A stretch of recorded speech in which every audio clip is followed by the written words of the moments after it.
Welcome to Tackle Racism. The purpose of this series is to educate, empower, and encourage individuals to engage in helpful and constructive dialogue with each other. Ultimately, together, we can bring people closer by shifting the national conversation away from hate and violence and towards understanding and solidarity. We believe that racism in any form is intolerable, and we must take the proper steps to eradicate it. However, this doesn't just happen overnight. The conversation must advance further, beyond something that is just spoken and then forgotten about.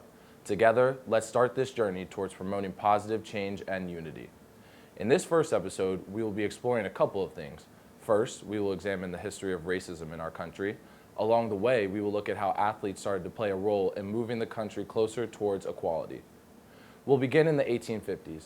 The population of the United States is around 32 million people, which includes approximately 4 million enslaved black women, men, and children. Harriet Tubman, herself formerly enslaved, will make 19 trips over a 10-year period, helping slaves escape to safety and freedom in the North via a network known as the Underground Railroad. The practice of slavery in the United States was one of the key political issues throughout much of the 19th century. In the 1860 election, Abraham Lincoln, who favored abolishing slavery, is elected president. Before he is sworn into office, 7 states in the South secede from the Union, forming the Confederacy. On April 12, 1861, the Civil War begins, with Confederate soldiers firing upon Fort Sumter in Charleston, South Carolina. What would follow would be the single deadliest conflict in American history. On January 1, 1863, as the nation approached its third year of bloody civil war, Abraham Lincoln signs the Emancipation Proclamation, which grants freedom to all enslaved blacks in the South. On January 31, 1865, Congress passes the 13th Amendment, which officially abolished slavery by law, yet left remnants of it all throughout America, which would have lasting effects for generations to come. On May 9th of that same year, the Civil War comes to a conclusion. On June 19th, General Gordon Granger arrives with federal troops on the island of Galveston, Texas, to enforce the emancipation of its slaves and oversee a peaceful transition of power. It is from this proclamation that the holiday known as Juneteenth is born. With the end of the Civil War, the Reconstructionist era was born. This was a period in U.S. history where attempts were made to redress the inequities of slavery and the political, social, and economic impacts that followed.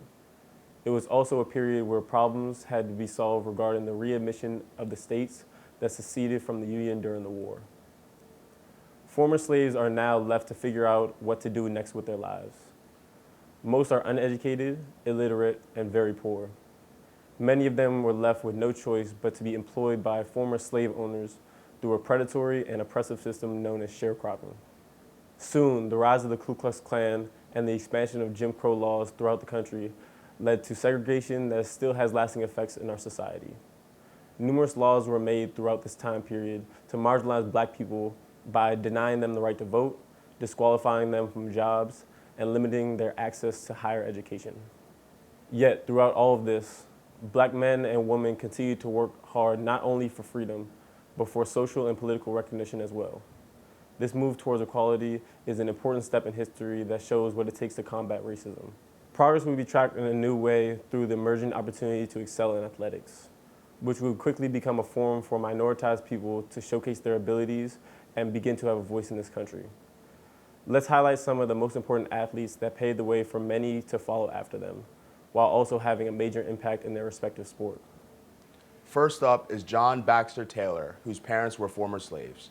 He competed in the 1908 Summer Olympics and was the first African American to win a gold medal.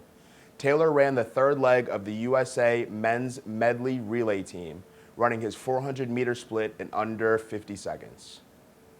Jack Johnson, born in Galveston, Texas, whose parents were also former slaves, became the first black heavyweight world boxing champion from 1908 to 1915. In 1910, he competed in the famous Fight of the Century against James Jeffries, which he won to retain his title.